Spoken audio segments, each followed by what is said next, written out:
Hello and welcome. आपके पसंदीदा startup show आवाज एंटरप्रेन्योर में आप सभी का स्वागत है। मैं हूं हर्षदा सावंत। लॉकडाउन के बाद देश को काम पर लौटे एक हफ्ता हो चुका है।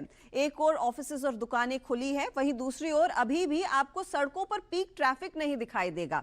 और इसकी बड़ी वजह यह है कि यातायात के साधन सीमित हैं। अगर लोग रोड पर निकल भी रहे हैं तो अपनी पर्सनल गाड़ियों में सफर करना बेहतर समझ रहे हैं। लेकिन देश में ऐसे लाखों लोग हैं जो शेयर्ड मोबिलिटी पर निर्भर हैं। उनका क्या, और खासकर ये सुविधा देने वाली कंपनियों का क्या? सोशल डिस्टेंसिंग के नए नियम और हाइजीन की बढ़ती प्रेफरेंस के बीच इन स्टार्टअप्स के लिए माहौल कैसा है, इसी पर बात करने के लिए मेरा साथ आज दे रहे हैं यूलू के फाउंडर अमित गुप्ता, शटल के को फाउंडर और सीईओ अमित सिंह और ओए रिक्शा के फाउंडर मोहित। सभी का स्वागत है सीएनबीसी आवाज पर। मैं उम्मीद कर रही हूँ आप सब स्वस्थ हैं, सुरक्षित हैं। और इस शो को जब मैं प्लान कर रही थी, मैंने एक चीज नोटिस की और आप सभी के कॉमन गोल्स यही हैं और प्रमुख गोल आपका है कि एक सीमलेस और एक सस्टेनेबल यातायात का साधन लोगों के सामने पेश करें। और प्री कोविड एरा में आप ये बखूबी चीज कर रहे थे, लेकिन अब लॉकडाउन के दौरान आपकी कंपनियों की स्थिति कैसी है और यहाँ से आगे की चाल आपके लिए कैसी रहेगी, ये समझना जरूरी है। सिर्फ आपके बिजनेस के लिए नहीं, बल्कि मुझ जैसे कस्टमर्स के लिए भी। तो मैं पहला सवाल अमित सिंह आपसे पूछना चाहूंगी, क्योंकि शटल ने एक ऑफ कोर्स रेवोल्यूशन लाया। वो बस सेवा लोगों को प्रोवाइड कर एक सीमलेस कनेक्टिविटी आप लोग पेश करते हैं। आपके लिए ये लॉकडाउन का दौर कैसा रहा है, बिजनेस पर क्या इम्पैक्ट आया है? हमारा बिजनेस लार्जली ऑफिसेज लोगों को भेजने के लिए है, और अगर ऑफिसेज में लोग नहीं जा रहे हैं तो बिजनेस भी उस तरह से इम्पैक्ट होता है। अभी तो हम लोग बहुत ही मेयर मिनिमल सर्विसेज चला रहे हैं।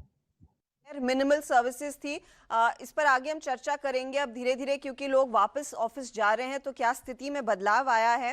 Amit Gupta, of course electric bikes जो पर्सनल यूज के लिए लोग बड़े पैमाने पर यूज कर रहे हैं, यूलू अव्वल नंबर पर आता है उस पैमाने पर।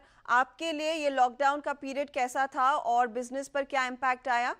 तो हमारा लॉकडाउन में तो बिजनेस पूरा बंद हो गया था, क्योंकि किसी को अलाउ नहीं था बाहर जाने के लिए।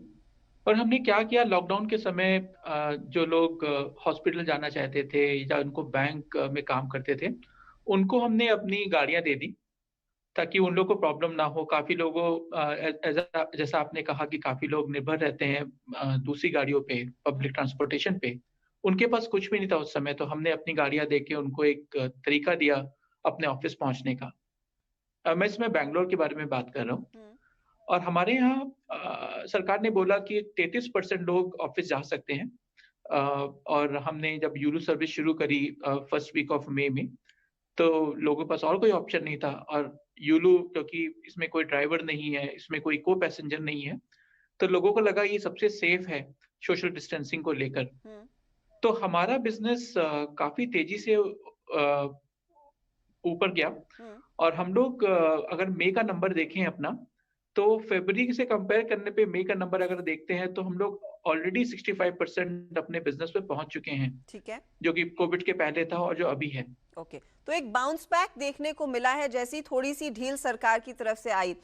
मोहित, आपके लिए ये लॉकडाउन का पीरियड कैसे रहा है? During COVID, we got business to 5%, but we are seeing quick recovery now.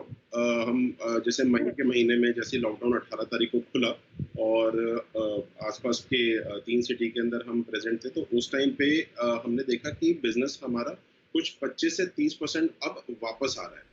तो हमने लॉकडाउन के पीरियड को सबसे पहले तो एक अपॉर्चुनिटी की तरह ट्रीट किया है। जैसे ही अभी ये लॉकडाउन खुला तो हम 25 से 30% हम रिकवरी अभी देख पा रहे हैं, बट हम उम्मीद करते हैं कि this is only going to move up. That's the hope कि इन बिजनेसेस में फिर एक रिकवरी देखने को मिलेगी।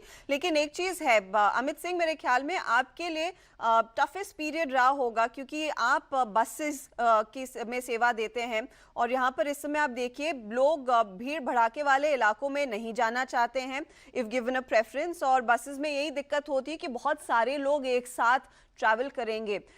तो क्या आपको लग रहा है कि इस समय आपको किसी तरह के ऐसे उपाय सोचने होंगे कि ये जो कस्टमर सेंटिमेंट में बदलाव है या फिर जो कस्टमर के मन में घबराहट आई है उसको कैसे एड्रेस किया जाए, because you will have to make a very quick bounce back.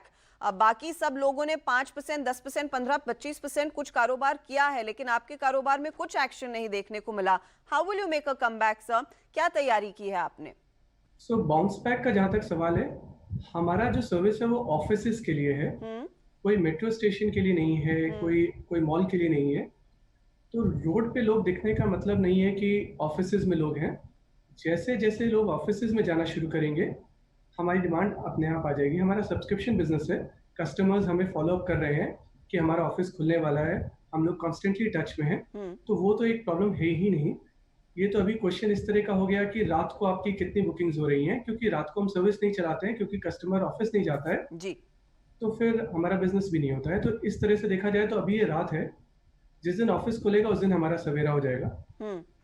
दूसरी बात यह है कि बसेस का लोगों के दिमाग में क्या इंप्रेशन है और वो सेफ है कि नहीं है। एक्चुअली हम बसेस की तरह से ऑपरेट ही नहीं करते हैं। अगर आप डीटीसी की बात करेंगे, बीईएसटी की बात करेंगे, कोई भी सिटी बस की बात करेंगे, तो लोग जो हैं क्राउडेड होते हैं, वहाँ पे 200% ऑक्यूपेंसी होती है, लोग खड़े रहते हैं एक के ऊपर। उसी तरह से मेट्रो लोकल का हिसाब होता है। जब हमारी बस एकदम डिफरेंट तरह से चलती है, ये बाय डिजाइन पर्सनल स्पेस दिया गया है लोगों को, हर एक को एक अपनी सीट मिलती है, कंट्रोल नंबर ऑफ लोग एक बस के अंदर जाते हैं, हमें पता है किस बस में कितने लोग जाएंगे, किस स्टॉप पे कौन बैठेगा, हमें पूरा वो कॉन्टैक्टलेस है। From discovery of routes to boarding to authentication to navigation to the pickup point to payment, everything is contactless और ये बाय डिजाइन है। और जो आज हम सोशल डिस्टेंसिंग की बात करते हैं, वो हम लोग उसको पर्सनल स्पेस बोलते थे कि आपको एक स्पेस मिलेगा जिसमें आपके उसको इन्वेड नहीं करेगा, आपको कोई खड़ा होके आपके ऊपर पैर पे नहीं चढ़ेगा, कोई पास नहीं आएगा। वो वही सारी चीजें जो आज गवर्नमेंट बोल रही है वो हम लोग पहले से ही कर रहे हैं। भी अच्छा लगा सुनकर और आई एम श्योर आपके कस्टमर्स काफी खुश होंगे कि सोशल डिस्टेंसिंग आपके बिजनेस मॉडल का पहले से एक इनहेरेंट हिस्सा बना हुआ था। अमित गुप्ता, मैं आपकी राय लेना चाहूंगी। हमने सुना कि किस तरह से शटल का बिजनेस इम्पैक्ट हुआ है, लेकिन आप इंडिविजुअल राइड्स देते हैं। ये बताइए आप किस तरह के एहतियात बरत रहे हैं कस्टमर सेंटिमेंट को बरकरार रखने के लिए? लोगों का जो बाहर जाने का अगर हम लोग ट्रेंड देखें वो सर्टेनली बढ़ रहा है। लास्ट मंथ बहुत कम लोग बाहर आते थे क्योंकि ऑफिसेस भी ज्यादातर बंद थे, मॉल शॉपिंग सब बंद थी। इस वीक से काफी कुछ खुल गया, तो हमको लगता है कि जो जैसे जैसे चीजें लोगों को लगेगा कि और चीजें खुल रही हैं तो वो लोग बाहर आएंगे। ऑफिस जाना है, सबको पता है कि काम पे तो सबको वापस जाना है, लेकिन अपनी सेफ्टी को लेकर सब लोग बहुत डरे हुए हैं। और उसको लेकर हमने क्या किया, हमने इसमें दो तरह के काम किए।